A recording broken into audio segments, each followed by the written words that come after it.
بسم اللہ الرحمن الرحیم۔ السلام علیکم ورحمۃ اللہ وبرکاتہ۔ منو سلوہ کیا تھا، اس کی حقیقت کیا تھی؟ منو سلوہ کس نبی کی امت پر اور کیوں نازل ہوا؟ کیا منو سلوہ جنت سے نازل شدہ کھانا تھا یا پھر اللہ رب العزت نے یہ دونوں چیزیں زمین سے ہی پیدا کی تھیں؟ منو سلوہ میں کس جانور کا گوشت کھانے کے لیے ملتا تھا؟ یہی ہماری آج کی ویڈیو کا موضوع ہوگا، اور آج ہم آپ کو یہ بھی بتائیں گے کہ بنی اسرائیل کی قوم 40 برس تک ایک ہی میدان میں کیوں بھٹکتی رہی، اور اللہ رب العزت نے بنی اسرائیل کی قوم پر کن کن انعامات کی برسات فرمائی، اس کے باوجود وہ کیوں اتنے بھٹک گئے اور اللہ رب العزت کی نافرمانیوں میں کیوں پڑ گئے۔ بنی اسرائیل ایک ایسی قوم گزری ہے کہ جس پر اللہ رب العزت نے بے شمار انبیاء کرام علیہ السلام بھیجے، مگر یہ قوم راہ راست پر نہیں آئی اور اللہ رب العزت کی نافرمانیوں میں مشغول رہی۔ اللہ رب العزت نے بنی اسرائیل پر بے شمار انعامات کی برسات بھی فرمائی۔ قرآن مجید فرقان حمید کی سورہ بقرہ کی آیت نمبر 57 میں ارشاد باری تعالیٰ ہے، وَظَلَّلْنَا عَلَيْكُمُ الْغَمَامَ وَأَنزَلْنَا عَلَيْكُمُ الْمَنَّ وَالسَّلْوَىٰ كُلُوا مِن طَيِّبَاتِ مَا رَزَقْنَاكُمْ وَمَا ظَلَمُونَا وَلَكِن كَانُوا أَنفُسِهِمْ يَظْلِمُونَ۔ اور ہم نے تم پر بادل کا سایہ کیا اور تم پر من و سلوہ اتارا اور کہہ دیا کہ ہماری دی ہوئی پاکیزہ چیزیں کھاؤ، اور انہوں نے ہم پر ظلم نہیں کیا، البتہ وہ خود ہی اپنی جانوں پر ظلم کرتے تھے۔ جب فرعون دریائے نیل میں غرق ہو گیا تو اللہ رب العزت نے بنی اسرائیل کو حکم فرمایا کہ قوم عمالقہ سے جنگ کر کے ملک شام کو آزاد کرواؤ۔ چونکہ یہ قوم نہایت ظالم اور جنگ کی ماہر تھی، اس کے باوجود ان 6 لاکھ بنی اسرائیلیوں نے جنگ سے انکار کر دیا، اور اس نافرمانی کی یہ سزا ملی کہ وہ 40 سال تک 27 میل کے رقبے پر مشتمل ایک ہی میدان میں بھٹکتے رہے۔ وہ لوگ سامان اٹھا کر سارا دن چلنے کے بعد رات ایک جگہ پر پہنچ جاتے، اور جب صبح ہوتی تو وہ وہیں موجود ہوتے جہاں سے چلے تھے۔ اس جگہ کو میدان تیہ یعنی بھٹکنے پھرنے کی جگہ کہا جاتا ہے۔ اللہ کے پیغمبر حضرت موسیٰ علیہ السلام بھی اسی میدان میں تشریف فرما تھے۔ میدان تیہ میں ہونے والی عطائیں حضرت موسیٰ علیہ السلام کی دعا سے بنی اسرائیل پر اللہ رب العزت نے اس میدان میں بے شمار انعامات اور عطائیں نازل فرمائیں۔ بنی اسرائیل کے کھانے کے لیے ہفتے کے دن کے علاوہ روزانہ آسمان سے 2 کھانے اترتے، جنہیں من اور سلوہ کہا گیا۔ سلوہ کے بارے میں مفسرین کے مختلف اقوال ہیں۔ من کے بارے میں صحیح قول یہ ہے کہ یہ ترنجبین کی طرح ایک میٹھی چیز تھی جو روزانہ صبح صادق سے طلوع آفتاب تک ہر شخص کے لیے 1 سا یعنی تقریباً 4 کلو کی بقدر اترتی، اور لوگ اس کو چادروں میں لے کر دن بھر کھاتے رہتے۔ بعض مفسرین کے نزدیک من سے مراد وہ تمام چیزیں ہیں جو اللہ رب العزت نے اپنے بندوں کو کسی بھی مشقت اور کاشتکاری کے بغیر عطا کر کے ان پر احسان فرمایا۔ اور سلوہ کے بارے میں صحیح قول یہ ہے کہ یہ ایک چھوٹا سا پرندہ تھا، اور اس کے بارے میں ایک قول یہ بھی ہے کہ یہ پرندہ بھنا ہوا بنی اسرائیل کے پاس آتا تھا، اور ایک قول یہ ہے کہ جنوبی ہوا اس پرندے کو لاتی اور بنی اسرائیل اس کا شکار کر کے کھاتے۔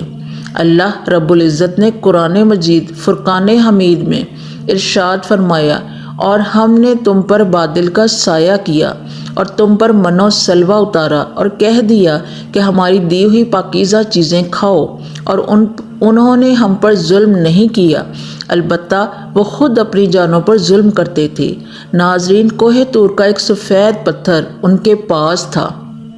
جب پانی کی حاجت ہوتی تو اللہ کے پیغمبر حضرت موسیٰ علیہ السلام اپنا عصا اس پتھر پر مارتے، اور بنی اسرائیل کے 12 قبیلوں کے لیے اس پتھر میں سے 12 چشمے جاری ہو جاتے۔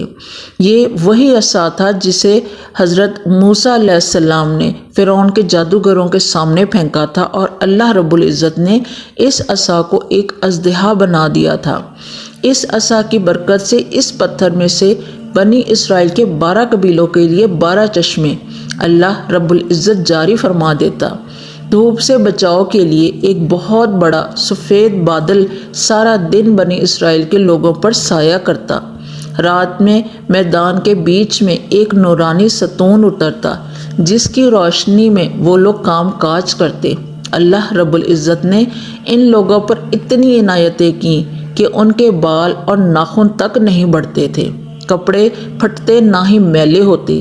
پیدائشی بچوں کے جسم پر قدرتی لباس ہوتا جو جسم کے ساتھ ساتھ بڑا ہوتا جاتا۔ من ایک میٹھی چیز تھی جو فجر کے وقت سے سورج نکلنے تک ہر شخص کے لیے 4 کلو اترتی تھی۔ جب بنی اسرائیل یہ میٹھی چیز کھا کر اکتا گئے تو انہوں نے آپ علیہ السلام کی بارگاہ میں شکایت کی، جس کے بعد ان کے لیے سلوہ اتارا گیا جو ایک بھنا ہوا چھوٹا پرندہ تھا۔ بعض مفسرین نے اس پرندے کے حوالے سے لکھا ہے کہ یہ تیتر تھا اور بعض نے لکھا ہے کہ یہ بٹیر تھا۔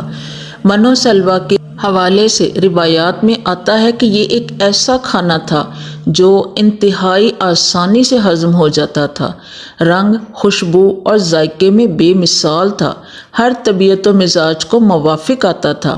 پھر اللہ رب العزت نے بنی اسرائیل کو نافرمانی کی سزا دی، چونکہ حضرت موسیٰ علیہ السلام کا حکم تھا کہ کھانا روز کا روز کھا لیا جائے، سوائے جمعے کے، کل کے لیے بچا کر نہ رکھا جائے کہ ہفتے کو من و سلوہ نازل نہیں ہوتا تھا۔ مگر بعض ضعیف الاعتقاد لوگوں کو یہ ڈر لگنے لگا کہ اگر کسی دن من و سلوہ نہ اترا تو ہم لوگ اس چٹیل میدان میں بھوکے مر جائیں گے، چنانچہ ان لوگوں نے کچھ چھپا کر کل کے لیے رکھ لیا۔ تو نبی کریم صلی اللہ علیہ وسلم نے اس حوالے سے بڑی تفصیل سے بیان فرمایا کہ اللہ کے پیغمبر حضرت موسیٰ علیہ السلام کی قوم کی اس نافرمانی سے ایسی نحوست پھیل گئی کہ جو کچھ لوگوں نے کل کے لیے جمع کیا تھا وہ سب سڑ گیا اور آئندہ کے لیے اس کا اترنا بند ہو گیا۔ حضور نبی رحمت صلی اللہ علیہ وسلم نے ارشاد فرمایا کہ اس لیے بنی اسرائیل اگر نہ ہوتی تو نہ کھانا کبھی خراب ہوتا اور نہ گوشت سڑتا، اور کھانا خراب ہونا اور گوشت کا سڑنا اسی تاریخ سے شروع ہوا، اور نہ اس سے پہلے نہ کھانا خراب ہوتا تھا اور نہ گوشت سڑتا تھا۔ ناظرین، ان تمام عطاؤں اور انعامات کا ذکر اللہ رب العزت نے قرآن مجید فرقان حمید میں بڑی تفصیل کے ساتھ بیان فرمایا ہے، اور فرمایا کہ جب تم نے موسیٰ سے کہا کہ اے موسیٰ، ہم سے ایک ہی قسم کے کھانے پر ہرگز صبر نہ ہو سکے گا، اس لیے اپنے رب سے دعا کیجئے کہ وہ ہمیں زمین کی پیداوار، ساگ، ککڑی، گیہوں، مسور اور پیاز دے۔ آپ نے فرمایا کہ بہتر چیز کے بدلے ادنا چیز کیوں طلب کرتے ہو؟ اچھا شہر میں جاؤ، وہاں تمہاری چاہت کی یہ سب چیزیں ملیں گی۔ ان پر ذلت اور مسکینی ڈال دی گئی اور اللہ کا غضب لے کر وہ لوٹے، یہ اس لیے کہ وہ اللہ تعالیٰ کی آیتوں کے ساتھ کفر کرتے تھے اور نبیوں کو ناحق قتل کرتے تھے۔ یہ ان کی نافرمانیوں اور زیادتیوں کا نتیجہ ہے۔ جزاک اللہ۔